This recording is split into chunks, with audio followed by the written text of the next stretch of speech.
If you're interested in the story behind the business headlines, check out Big Technology Podcast, my weekly show that features in-depth interviews with CEOs, researchers, and reformers in business and technology. Hi, I'm Alex Kantrowitz. I'm a longtime journalist, CNBC contributor, and the host of the show. I empty my Rolodex every Wednesday to bring you awesome episodes, so go check out Big Technology Podcast. It's available on all podcast apps. Would love to have you as a listener. From LinkedIn News, I'm Jessie Hempel, host of the Hello Monday podcast. Start your week with the Hello Monday podcast. We'll navigate career pivots. We'll learn where happiness fits in. Listen to Hello Monday with me, Jessie Hempel, on the LinkedIn Podcast Network or wherever you get your podcasts.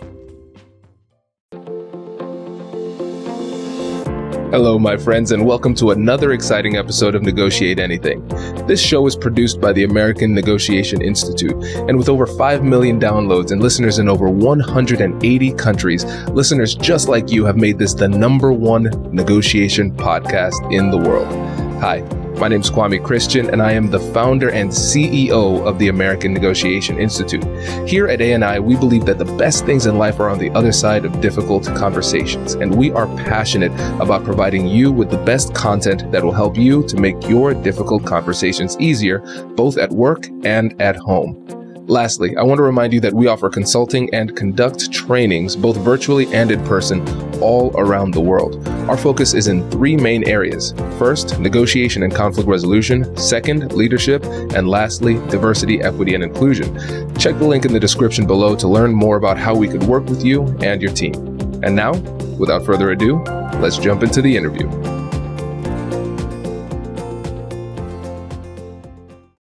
Vanessa, thanks for joining us today. Thank you so much for having me. I'm happy to be here. Yeah, it's our pleasure. So how about you get us started by telling us a little bit about yourself and what you do? Yeah, so I am an experimental social psychologist and a professor here at Cornell. And I've been studying social influence for over 15 years now. But I study social influence in kind of a different way than many other people tend to study it. So most people look at the ways that you can get people to do things or be more influential. But I actually focus on our misperceptions about what we think is going to make us influential and the influence that we think we have, sort of how we imagine influence is going to go, and then how that compares to reality. And so one of the main findings that I've uncovered over these 15 years of studying this question is that we tend to underestimate the influence that we have. And so I've written a book about that now called You Have More Influence Than You Think, that kind of goes into how and why we do that. This is exciting. And I know the listeners are probably going to say, oh no, Kwame's going to talk about psychology. But I am. You are essentially living the dream of who I wanted to be. I lost my way and became a lawyer, but my undergrad degree is in psychology. So I really like this approach. And I appreciate that you're approaching it from a different angle, because you're right. A lot of people think about it in terms of how we can get other people to do what we want them to do. I think the majority of, if not all, books on influence are approaching it from that angle. So I'm really interested to explore a little bit deeper your approach.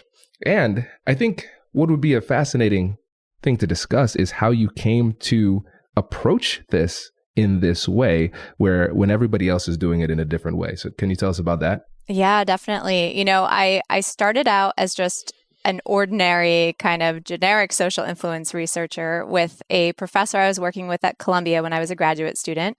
And we were doing a typical influence study where we had to get participants, and we wanted, a nice, diverse and adult demographic. So I went down to Penn Station as opposed to doing it on campus with students as we tend to do.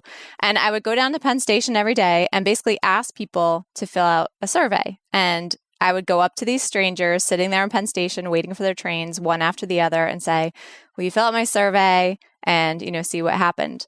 And at the end of all this, so I had to do this for, day after day until we had enough participants that we could actually look at the data. And when we eventually looked at the data, my professor and I, we realized that the study didn't work.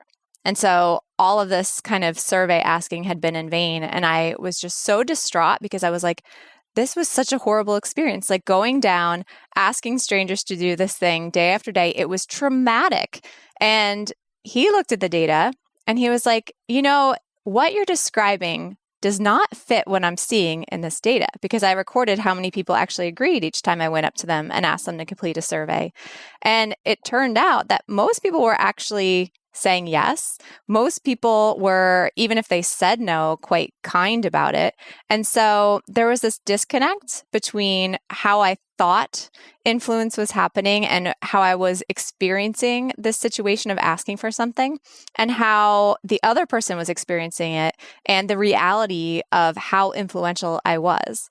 And so we talked through that, kind of this disconnect between what was in my head and what was really happening, and realized that maybe, even though our initial hypothesis didn't work in the study we were running, maybe that was the interesting finding, and that maybe we could see if other people similarly had this sort of overly pessimistic view of whether they could get other people to do things and how sort of awkward the interaction was going to be. And we could kind of see if their reality wound up being as sort of positive and more positive than they expected, just like mine was. And so we started running these studies where we brought people into the lab and basically put them in the same situation I was in, and sent them out into the world to ask for things, and had them sort of guess how the interactions were going to go, and then keep track of how that interactions actually went. Oh, this is great. This is really interesting. So what kind of things were you asking the people to do in your study? Yeah, so we started out, trying to keep it as similar to my experience as possible. And so our very first study was really simple. And we brought participants into the lab and we said, you're going to go out and ask people just to fill out surveys. And we said, you're going to get 5 people to fill out these surveys. How many people do you think you're going to have to ask before 5 people agree? And so our participants, first of all, said that, I think I'm going to have to ask about 20 people before 5 will agree. So that was kind of around the average. They also asked us a bunch of sort of illuminating questions. So they'd be like, well, what if nobody agrees? What do I do? What if it takes way longer than you've allotted for the study? Like, what if I'm out there for hours? So they clearly just thought this was going to be a really difficult task. They were really anxious about it and thought maybe they wouldn't even be able to accomplish the task of getting 5 people to fill out a survey. And then they went out and did it. And they had this little tally sheet where they kept track of how many people they asked and how many people agreed. And it turned out they had to ask about 10 people before 5 agreed.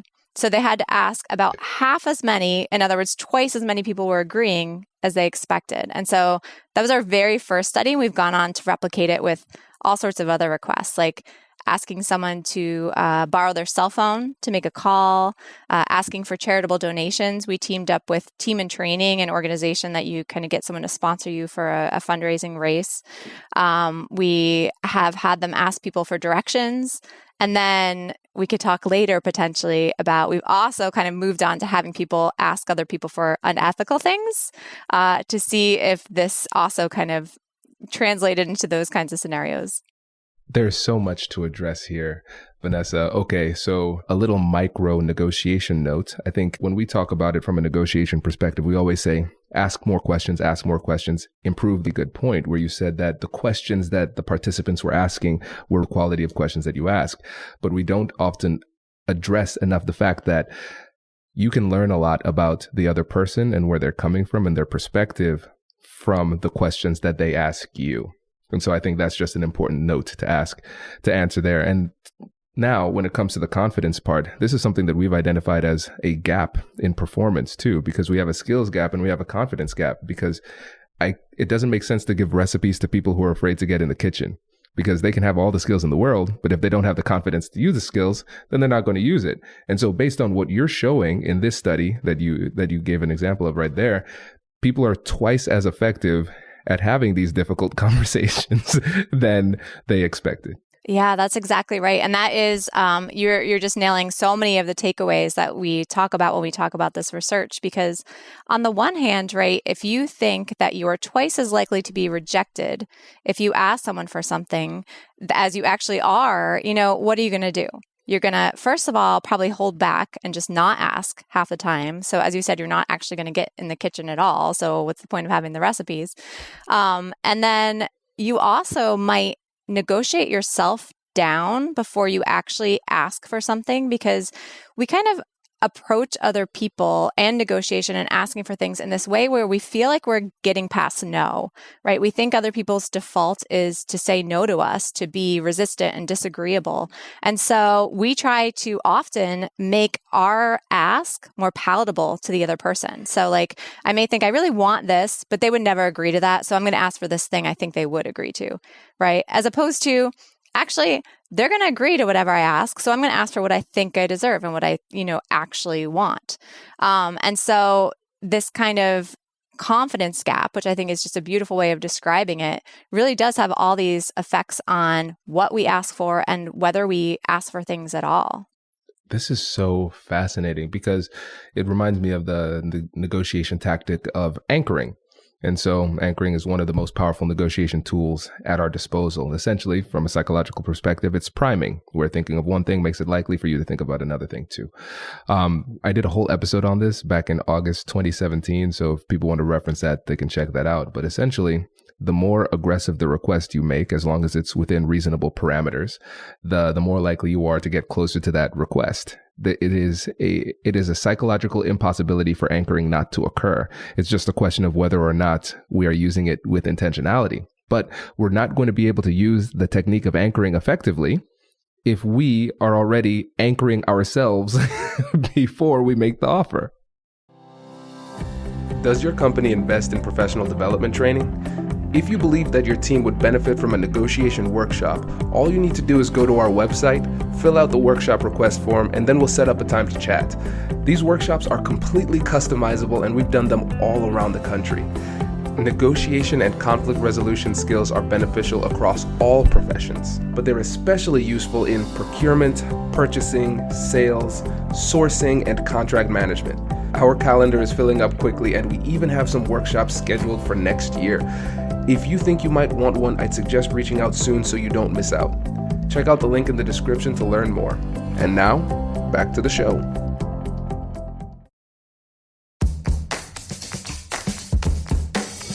Hey you, I'm Andrew Seaman. Do you want a new job? Or do you want to move forward in your career? Well, you should listen to my weekly show called Get Hired with Andrew Seaman. We talk about it all, and it's waiting for you, yes you, wherever you get your podcasts. Brace the rudders! Raise the sails! Raise the sails! Captain, an unidentified ship is approaching. Over. Roger. Wait, is that an enterprise sales solution?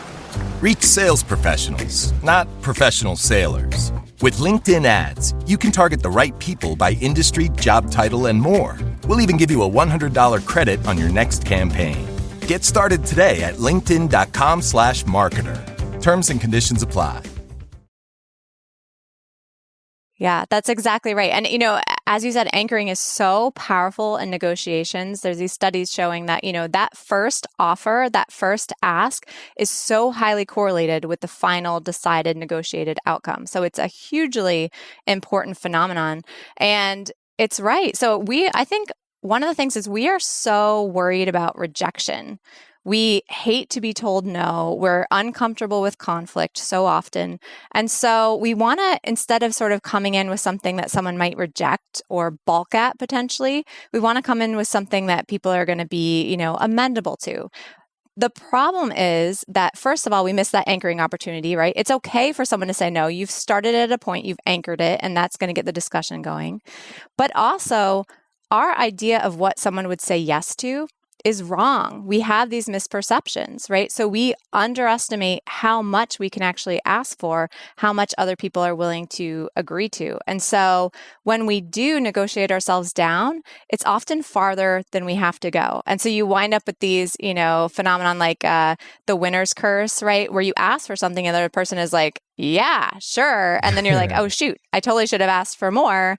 But I just couldn't have imagined that the person would have agreed to more, right? Exactly. Okay. Now, I cannot help myself, Vanessa. How do we get around that? Yeah. So, I think one of the recommendations I often make is to sort of rethink and reframe situations where you ask for things or when you're going to go into a negotiation. as this person is likely to say yes to this. So we often, as I said, kind of frame it as, how am I going to get past no? We have an impression of other people as disagreeable, but research shows that actually when people just mindlessly are asked for things, their default is to agree. It's hard to say no to people. It's hard to argue against someone. And so we tend to default, even when we're just not thinking about it, to just going along with what people ask because we want to minimize that kind of conflict. But when we're asking for something, we don't think that, right? We assume that the other person is actually going to default to saying no. And I think just a reframe of, actually, in this case, this person, there's a good chance they'd say yes. Now let's start from that. How am I going to ask now? What am I going to ask for? And that simple reframe, I think, is something that can be really powerful. It also changes your tone when you go into the negotiation or into a request. So you're not super aggressive necessarily. You have a little more confidence and comfort because you're like, okay, this isn't a situation where, I'm trying to get past this disagreeable person. This person is an agreeable person because they're human and they want, to come to an agreement. And so if I assume they're going to say yes, I can ask for a way that's kind of not unassertive, right? But not too aggressive. Yeah, like that Goldilocks zone of tone, essentially. This is interesting, Exactly. Vanessa, because I'm thinking about some of the challenges that I've heard a lot of times in these difficult conversations.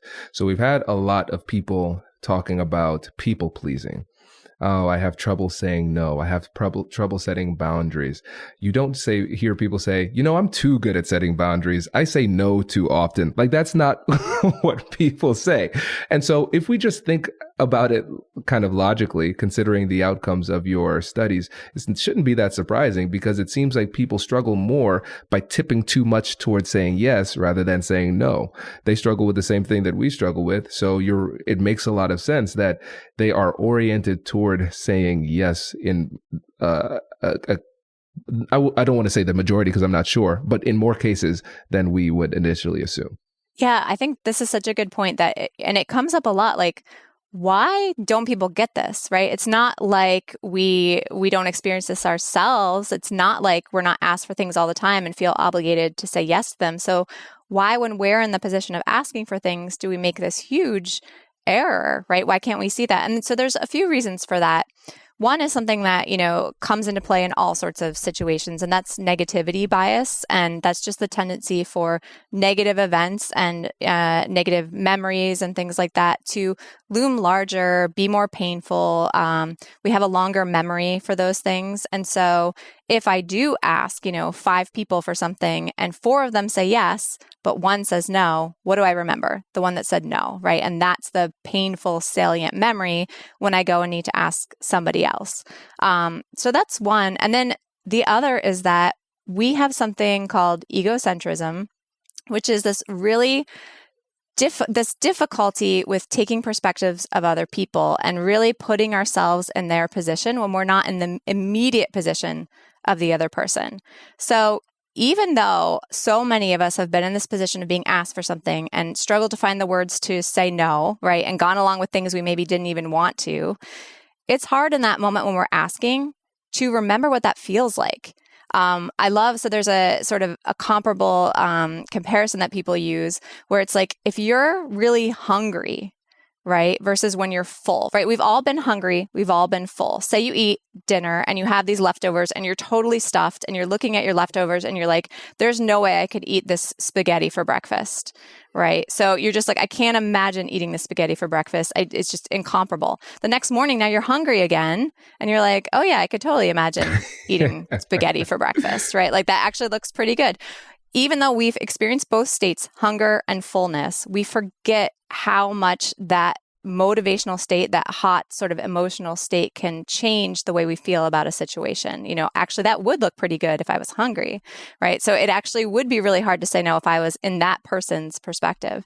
And so we're just really bad at drawing from our previous experiences, even though we've had them, when we're in the moment in another sort of perspective in that experience. Yeah, it makes a lot of sense. It's so interesting. What do you think about this perspective? Because I was thinking about the reason why people are afraid of these conversations, what kind of leads to the confidence gap. A big part of it is kind of going a bit further is the fear of rejection too. And as a fellow psychology nerd, tell me what you think about this. So thinking about it from like an evolutionary psychology perspective, if I am rejected today, Kwame Christian today, that's cool. I have other business opportunities. I'm fine. I'm good. But Kwame way back in the day where we have a tribe and we have a small group of people, if I'm rejected from that society, I'm dead. I can't survive by myself. We're social animals, right? I'll either, just die because it was a brutal time, but also just sadness. That's not how humans are supposed to live. And so the people who survived are the people who carried that fear of rejection. And I think a lot of times we have these very visceral, evolutionarily based fears that don't carry the same consequences in today's world, but they still feel the same. Yeah, I couldn't have said it better myself. And this is the exact explanation I often give, which is that it is supposedly, theoretically, evolutionarily,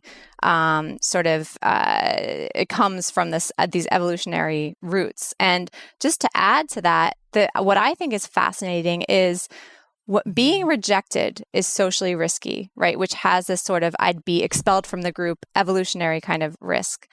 But we often forget that rejecting someone is also socially risky, right? If I reject another person, I'm saying basically, maybe the relationship doesn't mean as much as they might have thought. Maybe you're going to think I'm not a nice person. Maybe I'm going to damage my relationship with this person or your impression of me. And so there's also a social risk to rejecting. So being rejected, rejecting, it's all this way of kind of pushing yourself away from that evolutionary tribe, right? And we do have these fundamental emotions that keep us attached to the tribe, which is that kind of emotional, fear-based, kind of physiological experience you were talking about. And those are things like embarrassment and guilt and these kinds of moral or pro-social emotions that still keep us connected. So I feel incredibly guilty if I reject you because I'm evolutionarily wired to stay with my tribe. This is so cool. Yeah, you're spot on. And so when we think about going back to the book, because I want to be able to say that name as many times as possible so people know where to go to buy the book, right? So you have more influence than you think. I think when you think about the prescriptive end, as we go deeper into like what people can actually do with this information, what are some other things that we haven't discussed that you would suggest people do in order to maximize the opportunities that are presented to them? Yeah, so there are a few things. So the book is divided into sort of two halves.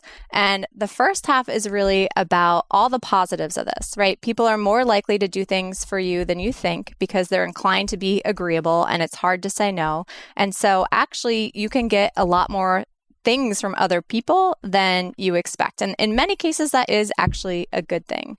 And some sort of prescriptive recommendations that I give about that are also sort of evolutionarily based. So one is that these findings are very much based on face-to-face interactions. And so when we have people ask for things over email, for example, we have a study where we had people ask for things face-to-face or over email. And face-to-face in that study was 34 times more effective. So just wildly more effective.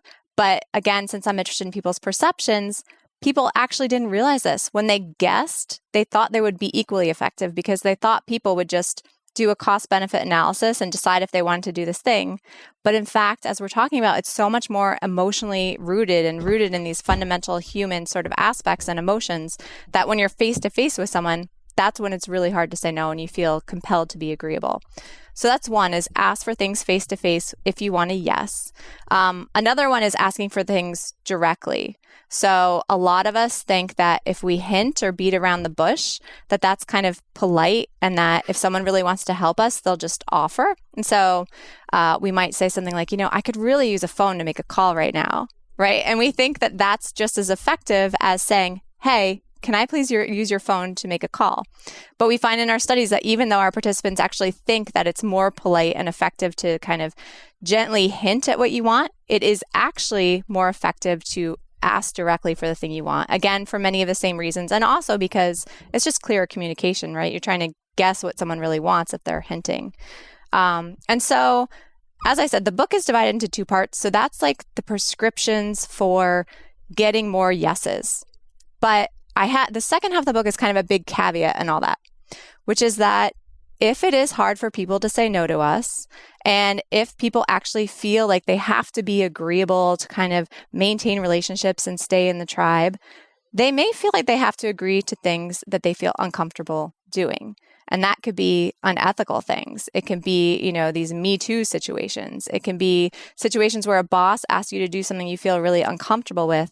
And in those cases, we may also not realize how hard it is for someone to say no to us and how much they struggle with being disagreeable.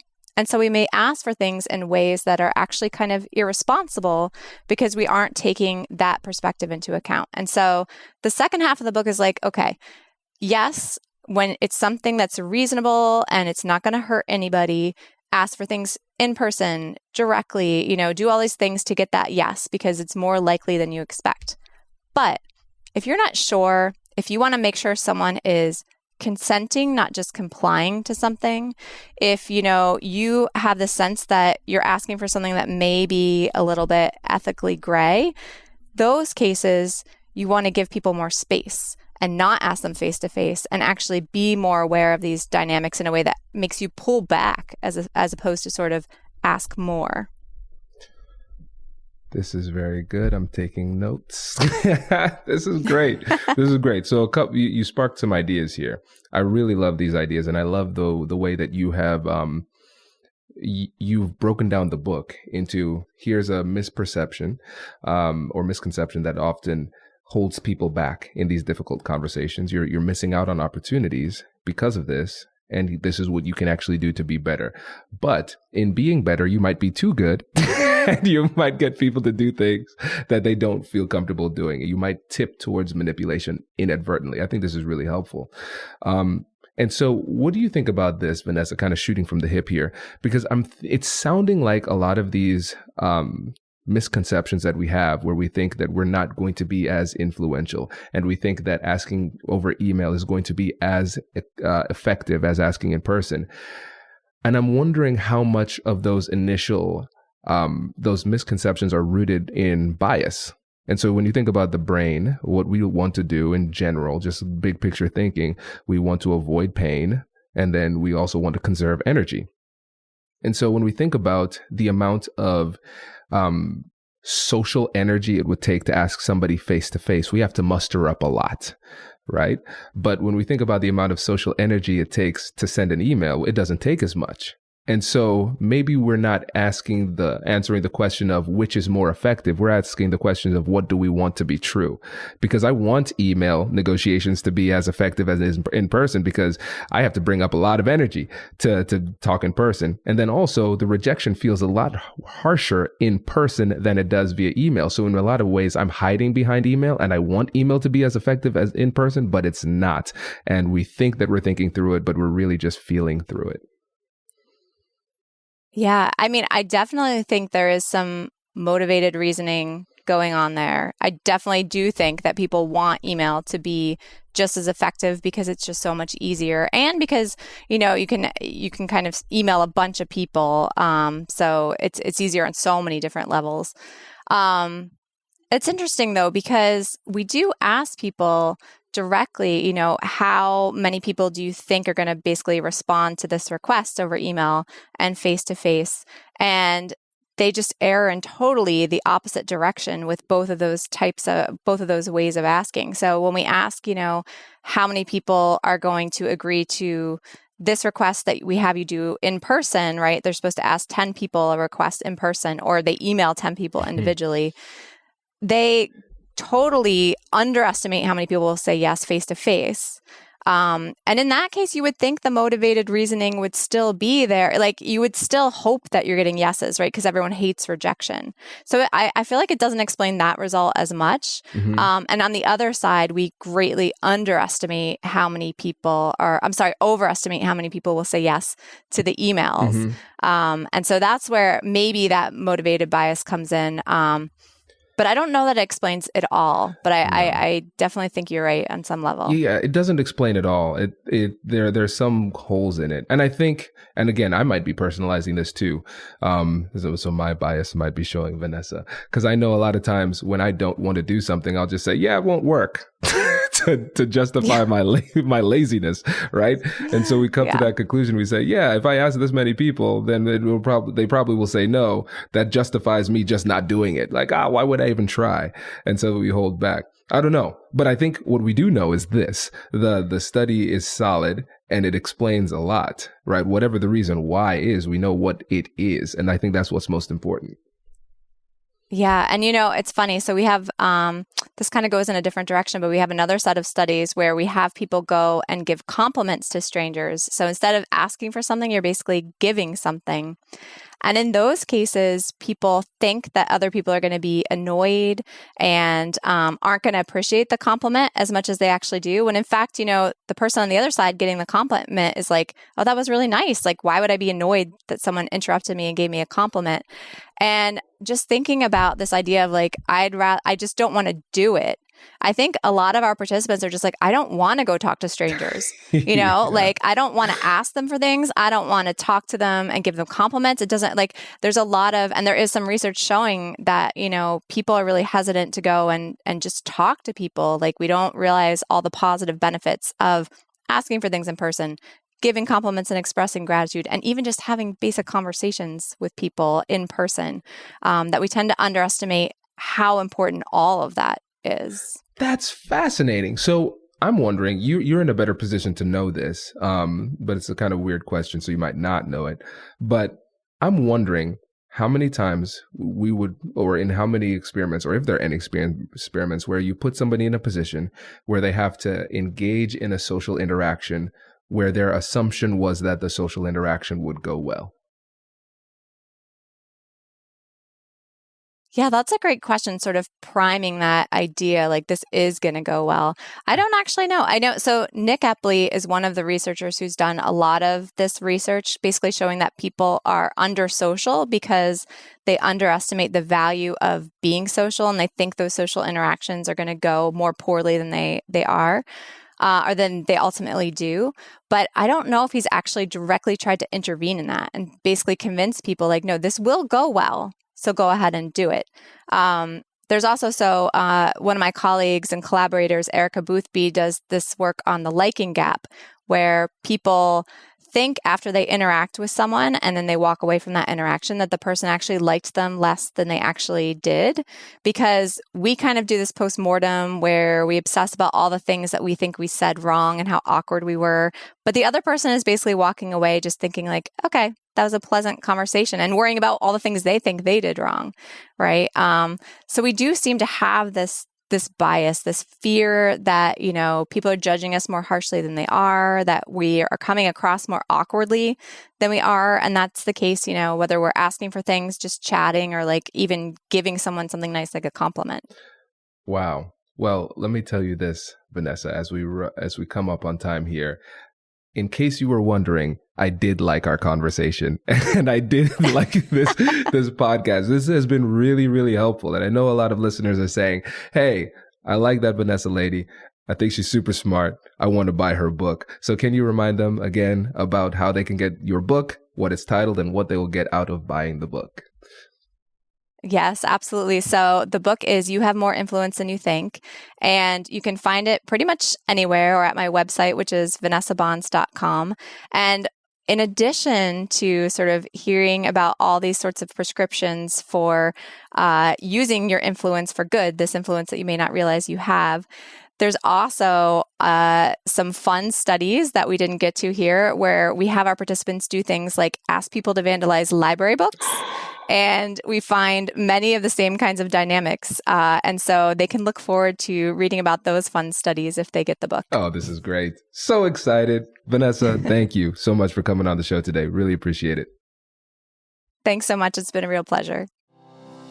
Congratulations! You've just joined an elite club. By listening to a full episode, you're now officially on the Negotiate Anything team. So welcome aboard. What most team members do is they subscribe to the podcast because that allows them to automatically get the latest episodes of the show.